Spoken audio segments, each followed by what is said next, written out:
It's time for this week's episode of Brandon Sports Talk, featuring in-depth interviews from those who are trending in the world of athletics. And now, here's the host of Brandon Sports Talk, Brandon Pate. Welcome back to Brandon Sports Talk. In today's episode, I have the privilege to interview the UMO volleyball head coach, Emma Celentano. How are you doing today? I'm great, Brandon. How are you? I'm doing good. Can you talk about your coaching experience and where you got started at? Yeah, absolutely. I try not to tell my players this, but I'm fairly young. So the only other institution that I have coached at the college level is the North Carolina Central University. So I was the head coach there, the associate head coach there for a year. And prior to that, I was the assistant coach for the Eagles for 3 seasons. So put in 4 years there, got to see an entire class graduate, and then saw that the UMO position was open and thought it would be the right time and opportunity and to just interview. And then it turns out that went decently, I guess, because they decided that I was the best candidate. As I was going through the interview process, I kind of liken it to the recruiting process that I hope to bring to the student athletes that we're looking at here. It just became very much the right fit because I wasn't initially thinking that I was ready to step into the head coaching role. And then after going through the interview process, the multiple steps, phone interview, and then coming on campus and getting to speak with the coaches that are presently here, it was kind of like, well, I don't know that I'm going to be any more ready. So I took that leap of faith, and we're 10 months in and loving it. And then I also am a co-founder and owner of Carolina Edge Volleyball Club. And we are moving into this is our 4th season with them too. So I actually started that with the 2 coaches that I started with at North Carolina Central, one of which is now the head coach at Shaw, and then Jody, who is still presently the head coach at NCCU. That is very much JP and my mentor. So I get to work with the 2 individuals that I started off with in the crazy coaching world. And it's the best of both worlds, being on the youth side and then in this ultra competitive college environment. It's great. That's wonderful. Can you talk about the Carolina team that you started? Yes. So I grew up in the Triangle. So I'm initially from Raleigh and obviously played my club ball in there, was late to volleyball. And then, so I've seen how club is operated in the Raleigh-Durham area for as long as I've really been alive and a part of that. So the last 15 years, realistically. And then I got started coaching. Then I went to UNC, so I was still very much involved in the club world around here. Never really got out of it, kind of translated from player to coach. And got started helping back with the club that I was at and got into the coaching world that way. I was like, well, this is kind of the best way to make some money as a poor college student. I don't want to be a waitress. This is great. I get to basically come in and play volleyball and get paid to do it. So that's kind of how I got into coaching. And then as I started to progress in more of a career capacity, Jody and JP, who I mentioned, we were kind of looking at the club landscape. And we just thought that the clubs in our area were becoming really big business. And not that that's at all a bad thing, but it's a different model. And we wanted to be volleyball coaches that are also business owners, whereas a lot of clubs, they operate in the reverse. The people that own them are business owners, and then the volleyball decisions and the development tends to get a little bit lost. So we really wanted to kind of develop this more niche and smaller club in the Triangle that was more about the individual player and gearing her or preparing for her goals. So whatever that might be. And a lot of them do have college aspirations, and us being college coaches, we were like, well, who better than us to kind of deliver that service to the youth? And so we started that in 2017 with 4 teams, jumped to 6 teams in year 2, stayed at 6 teams last year, weird shortened COVID season. And then we actually jumped up to 8 teams this year. So we are growing. I'll tell you that I don't want to be at more than 8 teams as someone who bears a lot of the operating responsibilities. But yeah, it's great. We have 14 as our youngest, and then all the way up to 18s. That's wonderful. Can you talk about your time at North Carolina Central as the assistant head coach and the associate head coach from 2016 to 2019? Yeah, for sure. So many great experiences and stories. I remember starting there, and I actually Jody was hired in March. JP and I both graduated at the same time. So we weren't onboarded until that summer, but I remember my loads second semester senior year was pretty light, as most seniors probably try and make it. So I didn't have class, I don't think, on Monday, Wednesday, or Friday. So I would come to practice, Jody's spring practices, those days throughout kind of April and May, and didn't have to go through any kind of interview process. So Jody he knew who he wanted to potentially bring on. I guess I got lucky, or I really did. So it was me and JP, and we had met in the club world. So I was like, this is a dream. I'm graduating. I'm going to be paid, because normally starting in this college coaching world, you've got to be a volunteer or a GA, which means you're, eating a lot of ramen and getting a second job just to pay for your rent. And I was very fortunate. So Jody took that leap. And I remember just being in meetings over the summer and preparing for our first preseason, and Jody just kind of coaching JP and I on not only like the on-court stuff, but like the managing the team components, and like how we were going to introduce ourselves, and us just being visibly so young, like kind of demanding. Jody goes by Jody to all the girls, but he was like, for you two, we're going to be, Coach Celentano and Coach Polk, and helping us establish barriers. So that was really just fantastic mentorship to start off my career. And Jody was great at kind of establishing these boundaries. And the girls probably very much thought that JP and I were 30 years old, because Jody had just, he just entrusted JP and I so much, and really helped us establish ourselves as coaches, and not as players, and not as peers to the girls. So we really we got thrown into like the deep end, and he was like, all right, Emma, you're with passers, passing. We've talked about the things we want to cue, the things that we want to develop. All right, JP, you're with middles and setters. Same thing. We've talked about the things we want to cue and coach and train. And yeah, it was really just kind of a little bit of trial by fire there. Like we were in it, and we started to figure it out. And that's kind of when I was looking at taking the Mount Olive job, what I liken back to is, hey, like you were not at all prepared to being a college assistant when you started. And over time, you develop the skills, you make mistakes. And why would head coaching be any different? You're smart. You'll figure it out. You'll admit when that sucked, that didn't work. My practice on Monday was that way. And that's kind of where we're at. And I, again, like, credit so much of the start to my career to Jody, and just being a learner. He's 60 years old, and I'm younger, and just his knowledge to get better, or yearning to get better, that has really been translated to me, and it's probably the biggest thing that I'll take away from my time there. Can you talk about what you plan to build at UMO for the volleyball program? Yeah, I think the easiest way to summarize it, though I'm already struggling, is girls that leave here with skills. And I like the development of a lot of off-court skills, even more so than on-court skills. I think the on-court skills part is probably the easiest, but I really want to prepare my players for life after college.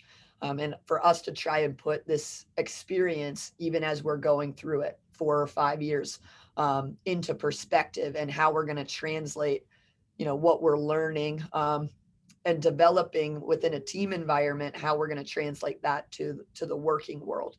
Because no one's going to ask them to bump set spike on a job interview.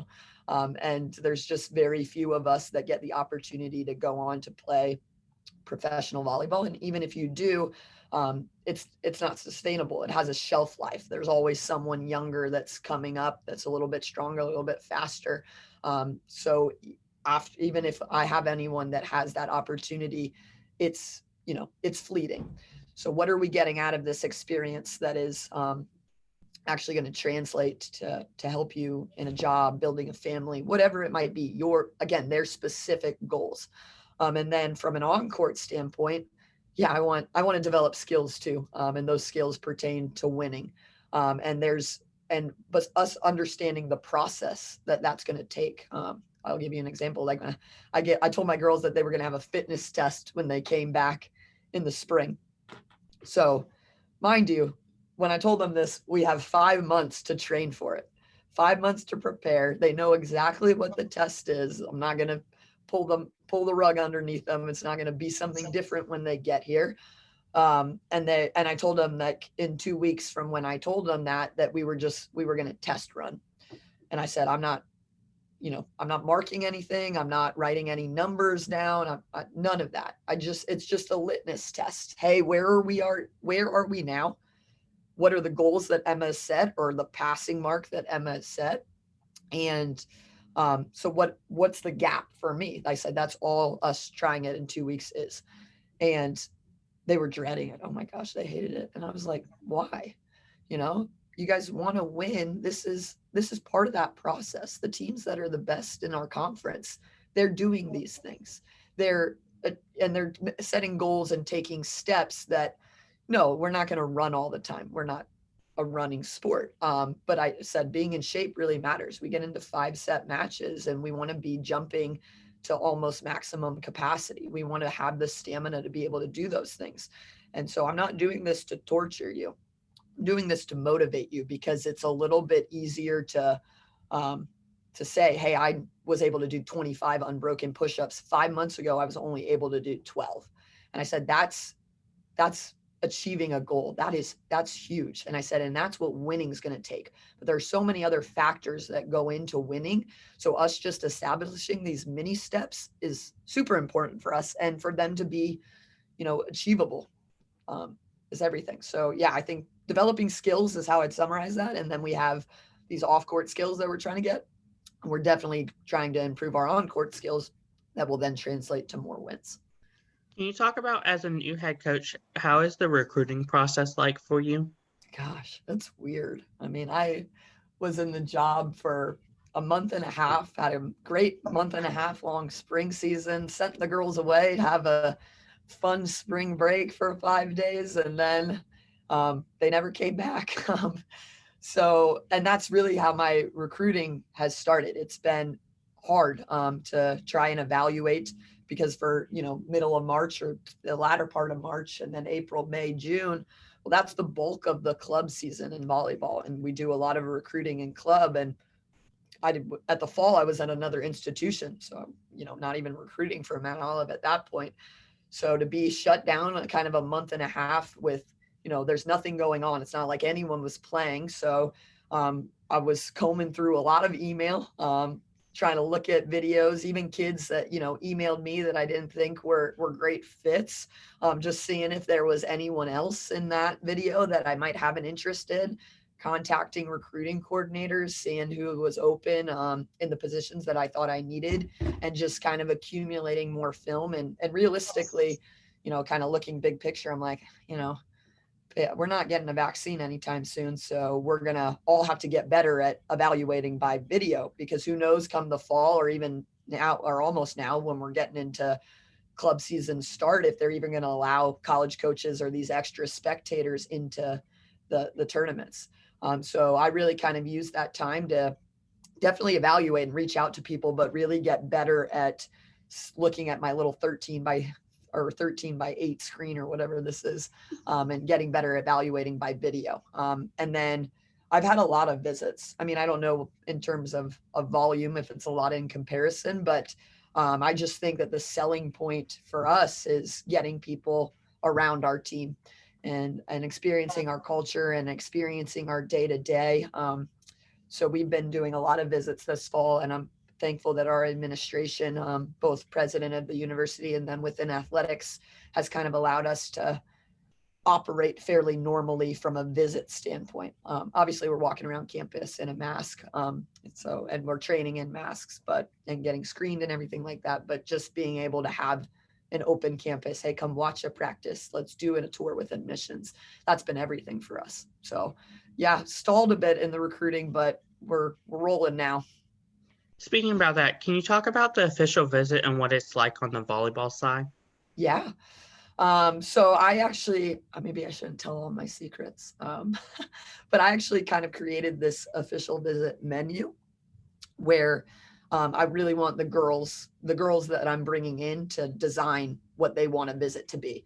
I have an idea of what I think they should experience. But at the end of the day, this is their journey, so if they don't want to spend any time in meeting, I don't know, what's a good example? If they don't want to spend any time with academics, like they know they want to study bio, they don't need to learn anything additional about the program than what they can research online, then, I won't send them to a bio class. I won't set up a meeting with a bio professor or the head of the bio department. And they'll be able to choose for the day, how they are spending their time. And I don't think this is at all surprising. And again, it works to my favor that most kids that we bring on campus, they want to be with the girls. They want to be with the team. But if someone wants something a little bit different, they want to have lunch with me rather than the team, like we build it around what they want. And I really think that the college experience is kind of that too. So we're trying to give them a window into, hey, how do we decision make? How do we control our time? And what's going to be the selling point for you when you're making decisions? And so I think pretty typically the girls they're coming in the morning, they're doing a tour, whether it's with admissions or with the team. That's one of their options. They're eating lunch generally with the team. Then they, just depending on what type of visit, they either come and watch practice or they participate. COVID's kind of that is the one big difference, is they're not allowed to spend the night, at least on campus, in a dorm, which I don't have a problem with. I think that's fine. So they're generally in the hotel room with the parent that they brought with them. And then we get up and we do like breakfast. They generally go to dinner like in Goldsboro so that they can just see how far away the nearest point of civilization is. So that's typically what it's like. Can you talk about, do they get to try on the jerseys and stuff and fill out if they're at home? That's a good question. I have not done that. I'm going to write that down. That might be a good thing to add. No, I haven't done that. And that's a good point. Like, do you like Adidas? They see the locker room, so they do get to see the gear and everything that's kind of pertains to that. But you're right. I think actually experiencing it, putting it on, seeing if they can see themselves down on Carnegie's court. I think that might really be cool and add to the experience. So I like that idea, Brandon. How is it like coaching on the Carnegie's court?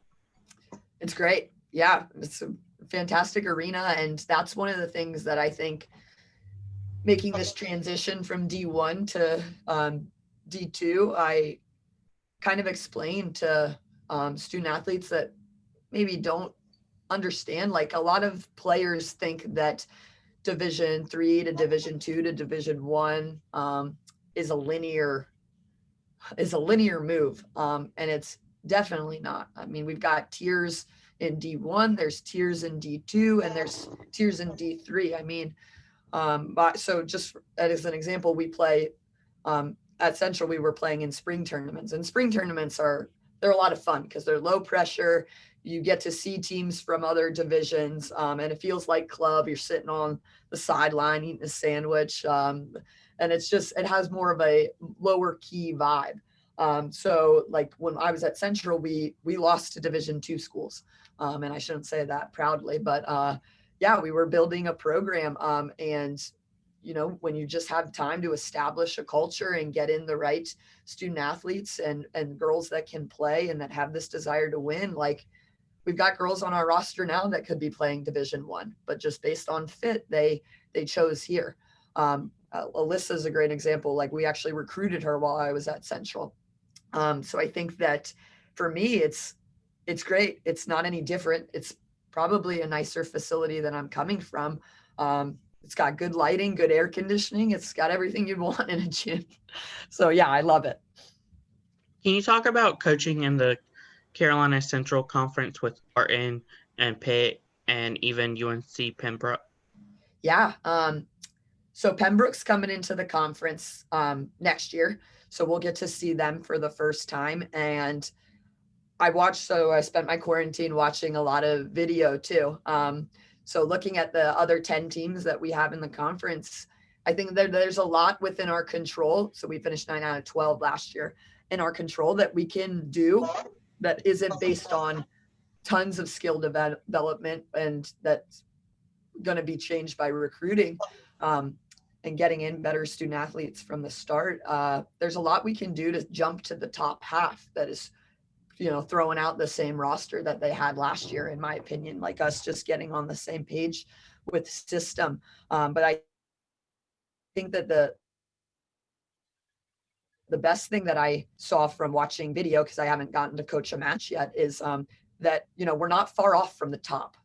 Just as far as athleticism, it's not like I'm looking at Emmanuel's roster, King's roster, and I'm like, oh, they have better athletes. I really don't think that.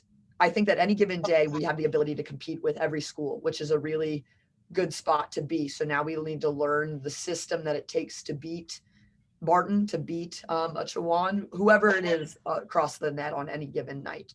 And I think us being very mindful with what is our game plan, and then if it's not working, in what ways can we adjust? And I think that's going to be very exciting. So we play our first match at the end. I'll coach my first match at the end of February, and we'll play a 10-match schedule this season for Conference Carolinas. What are some of the future plans for UMO moving in the future? Yeah. Ali, our men's head coach, just asked me, I think on Monday, he was like, what are your goals pertaining to coaching? And I'm like, so far I love being a head coach. I don't have huge aspirations of going back into Division I or Power 5 or, whatever perceived status comes with that. I really just would love to be at an institution where I'm supported, where the program is supported, and where I feel like we can build a winner. And right now, 10 months in, that I think Mount Olive has that exact combination. So I think that is very much in my plans. And I should say this too, I have this beautiful mixture, beautiful life, whatever we want to call it, of college volleyball and club volleyball, or the youth side of volleyball. And it's not like I can, pick up Carolina Edge, that's my club, and move it to Virginia if I wanted to, I don't know, got offered the UVA job. I'd have to be leaving something that I started, that I helped build. And I think for me that would be very hard. So there's only so many opportunities that keep me in the area of the triangle. So I'd love to, if Mount Olive will have me for a long time, I'd love to be here for a long time, and to establish tradition that's consistently at the top of the conference, and then is starting to contend for NCAA tournament championships. That's wonderful. What advice would you have upcoming future coaches looking to get started in college coaching? Yeah, man. Find a great head coach to work for. I think that is everything in this profession. There's so much burnout in this job. There's a ton of hours. So just finding the person that you want to work for, and that keeps you hungry, and that, demonstrates and models work-life balance and how to be in this career for a long time. I don't think that there's a better situation. And then kind of ask a lot of questions and really lean into the failures, or lean into when it gets a little bit ugly, it gets a little bit stressful, hard. And, not that we always want everything to be easy, but, along the way, well, what could I have done better? And asking those kind of questions of yourself, because realistically, that's all you're asking for your players. We're working together on, where are we kind of deficient and what can we do, what training, what skills can we develop to make that, more proficient. And then after we plug this hole here, what's the next hole? And then again, establishing, well, what are the steps to make it better? And I think that's everything that I'm trying to develop as a coach as well. So I think finding the person that can kind of mentor you through that, and then making sure that you're asking the right question. They're not the right questions, but just any questions, and evaluating yourself and where you can improve is everything to anyone looking to coach. Doesn't even have to be someone just starting. That's wonderful advice.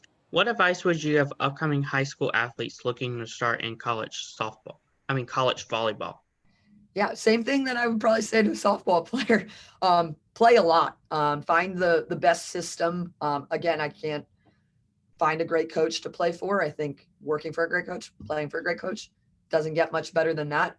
And put yourself in a position where you're learning and you're developing the skill set necessary to play at the next level. And then if you don't know what that skill set is, or you don't know how far off you are, ask.